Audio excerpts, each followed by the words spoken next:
Hello guys, welcome to my channel. My name is Devisha. आज मैं आपको लॉ एंट्रेंस टेस्ट के कुछ इंपॉर्टेंट डिटेल्स देने वाली हूँ, जिसके बाद आपको फॉर्म फिल करने की टेंशन नहीं रहेगी और सिलेबस के बारे में भी अगर कोई कंफ्यूजन हो तो वो भी क्लियर हो जाएगा। वीडियो स्टार्ट करने से पहले चैनल को सब्सक्राइब करें and now let's start the video. CLAT common law admission test. जैसे कि आप सब जानते हैं कि क्लैट हम देते हैं ताकि हम किसी भी एनएलयू नेशनल लॉ कॉलेज में एडमिशन ले सके या किसी अदर अदर कॉलेजेस में, नहीं तो प्राइवेट किसी लॉ कॉलेजेस में एडमिशन ले सके। जैसे कि आप सब जानते हैं कि बार काउंसिल ऑफ इंडिया ने क्लैट की एग्जाम डेट्स निकाल दी है 13 जून, और उन्होंने रजिस्ट्रेशन भी चालू कर दी है 1 जनवरी 2021 से, और उनके रजिस्ट्रेशन एंड हो रही है 31 मार्च 2021 को। तो आपको जल्दी करने की कोई नहीं है। आप आराम से अपने टाइम के हिसाब से फॉर्म भर सकते हैं। रजिस्ट्रेशन का मोड ऑनलाइन है। रजिस्ट्रेशन फीस इसकी जनरल कैटेगरी के लिए 4000 है और रिजर्वेशन कैटेगरी के लिए 3000 है। अब बात करते हैं एलिजिबिलिटी क्राइटेरिया की। जैसे कि आप जानते हैं कि किसी भी एंट्रेंस टेस्ट पे बैठने के लिए हमें एलिजिबल होना बहुत ज़रूरी है। तो क्लैट में बैठने के लिए, जैसे कि हम बात कर रहे हैं अंडर ग्रेजुएट कोर्सेज की, तो इसमें बैठने के लिए हमें 12th पास होना बहुत ज़रूरी है। अगर आप 12th में अभी हैं और अभी आपको एग्ज़ाम देना बाकी है तो यू डोंट वरी, आप भी एलिजिबल हैं, क्योंकि क्लैट आगे आपको मौका देता है कि आप अपना ये क्लैट का एग्ज़ाम दे दें, 12th का एग्ज़ाम दे दें, और जब रिजल्ट आए तो आप अपना रिजल्ट सबमिट कर दें उनके पास। तो इसके लिए आपको चिंता करने की कोई ज़रूरत नहीं है। आप भी अप्लाई कर सकते हैं, और जो पास हो चुके हैं उनके पास तो उनके रिजल्ट पहले से ही हैं। फॉर जनरल कैटेगरी उन्होंने बार लगा के रखा है 45% का, कि अगर आपको 12th में 45% एंड अबव है तो आप एलिजिबल हैं, आप फॉर्म भर सकते हैं। For reservation categories it is 40%। अब बात करते हैं हम लोग एग्जाम पैटर्न पे। तो जैसे कि आप जानते हैं पिछले साल कोरोना की वजह से उन्होंने ऑनलाइन मोड में एग्जाम लिया, बट इस साल वो लोग ऑफलाइन मोड में ही लेने वाले हैं, जैसे वो बहुत सालों से लेते आ रहे हैं।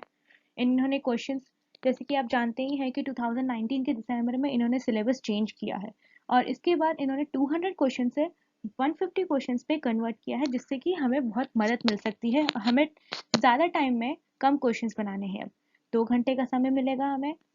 क्वेश्चन टाइप एमसीक्यू रहेंगे, लैंग्वेज इनकी इंग्लिश है, और इनके मार्किंग स्कीम भी सेम है, 1 for correct and 0.25 for incorrect. It means कि अगर आपके 4 क्वेश्चन गलत होते हैं तो आपका 1 मार्क्स कटेगा, बट अगर आपका एक क्वेश्चन सही होता है तो आपको पूरे 1 मार्क्स मिलेंगे। कोई भी एक लीगल न्यूज़ जो भी लेटेस्ट चल रहा है, जैसे कि आपको अभी फार्म लॉज चल रहा है, वुमेन्स प्रोटेक्शन के लिए हमारे लॉज बने हैं, ट्रांसजेंडर के लॉज बने हैं, तो वो उसका एक पैसेज बनाते हैं, उससे को रिलेटेड क्वेश्चंस पूछेंगे। तो उस क्वेश्चंस में कैसे होता है ना कि वो लोग किसी लॉ के बारे में पूछ देंगे, किसी आर्टिकल के बारे में पूछ देंगे, उससे रिलेटेड कोई सेक्शन, या उससे रिलेटेड अभी कोई वर्डिक्ट निकला हो, कोई जजमेंट आई हो, वो पूछ देते हैं।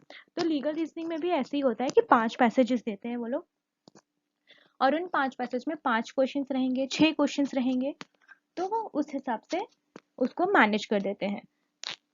फिर बात करते हैं लॉजिकल रीजनिंग की। तो लॉजिकल रीजनिंग में वो लोग, क्लैट ने ऐसा डिसाइड किया है कि 7 क्वेश्चंस ऐसे रहेंगे जो कि पजल और सीक्वेंस के बेसिस पे रहेंगे, और जो बाकी क्वेश्चंस रहेंगे वो पैसेज बेस्ड रहेंगे। मतलब कि argument in the passage, positive in the passage, strengthening in the passage, weakening in the passage. ये 4 कॉन्सेप्ट आपको बेसिकली क्लियर करने हैं, जिसके बाद आपको पूरी क्लैरिटी आ जाएगी कि आपको कैसे क्रैक करना है इसको। और बहुत इजी है गाइस।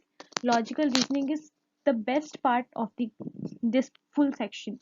आप बहुत इजीली क्रैक कर सकते हैं उसको।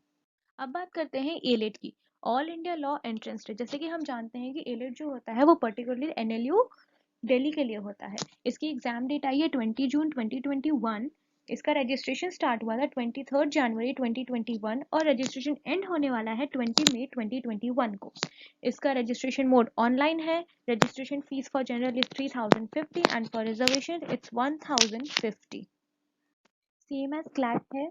ये 4 क्वेश्चन गलत होने पे 1 मार्क्स कटेंगे, और 1 क्वेश्चन करेक्ट होने पे 1 मार्क मिलेगा।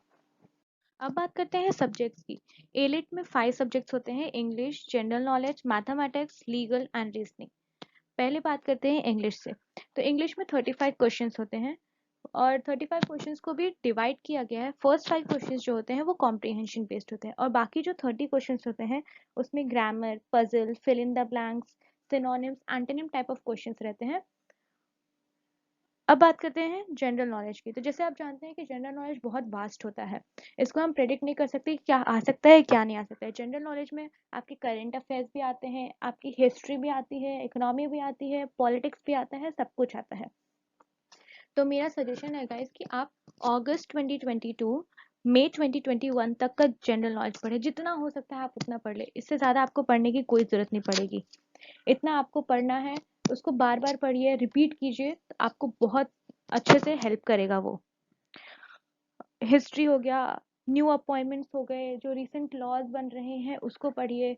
जितने भी अपॉइंटमेंट हो रहे हैं, चाहे वो जजेस के हों, चीफ जस्टिस के हों, या कोई जैसे फाइनेंस मिनिस्टर हुआ, या कोई भी किसी का भी कोई भी अपॉइंटमेंट हो रहा है ना गाइस, आपको वो सब पढ़ना है। आप उसको नोट डाउन करके रखो, आप उसको पढ़ो, जितनी बार हो सकता है उसको उतनी बार रिवाइज करो, ताकि आपको क्लैरिटी मिलता रहे। अब बात करते हैं मैथ्स की।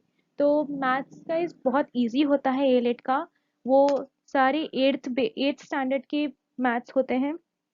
पजल्स हो गया, ग्राफ हो गया, एज बेस्ड क्वेश्चंस हुए, रेशियो हुआ, स्पीड, डिस्टेंस एंड टाइम। तो आपको बस प्रैक्टिस है करनी है, आपको सारे फॉर्मूलाज याद रखते हैं, उससे ज़्यादा आपको मैथ्स में कोई मेहनत नहीं करनी है गाइस। मैथ्स बहुत ईजी होता है ए लेट का। अब बात करते हैं लीगल में। तो लीगल के जो होते हैं फैक्ट बेस्ड क्वेश्चंस होते हैं। तो आपको एक प्रिंसिपल मिलेगा, उस प्रिंसिपल से रिलेटेड फैक्ट मिलेगा, और उस फैक्ट को पढ़ने के बाद आपको समझना है कि उस प्रिंसिपल से कौन सा आंसर निकल रहा है। आपको प्रिंसिपल में कैसा होता है ना, कि कोई लॉ मिल जाएगा और उस लॉ से रिलेटेड एक फैक्ट दिया जाएगा, और वो फैक्ट बहुत ट्रिकी होता है।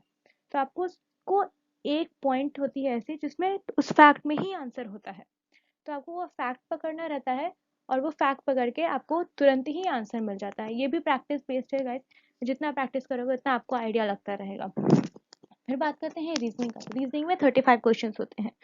तो reasoning is the most easiest thing जो सब कर सकते हैं, बहुत ज़्यादा इजी होता है।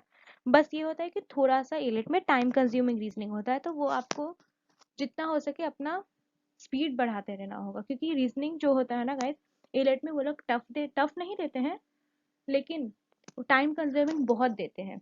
तो उसमें बहुत टाइम जा जाता है एक एक रीजनिंग में भी। तो इसमें रीजनिंग में वो लोग देते हैं sequence and series, puzzles, argumentative type of questions, strengthening of questions, weakening of questions, blood relations. बहुत इजी होता है guys, you all can do this, and आप लोग बहुत अच्छा करेंगे। इस वीडियो को देखने के लिए थैंक यू।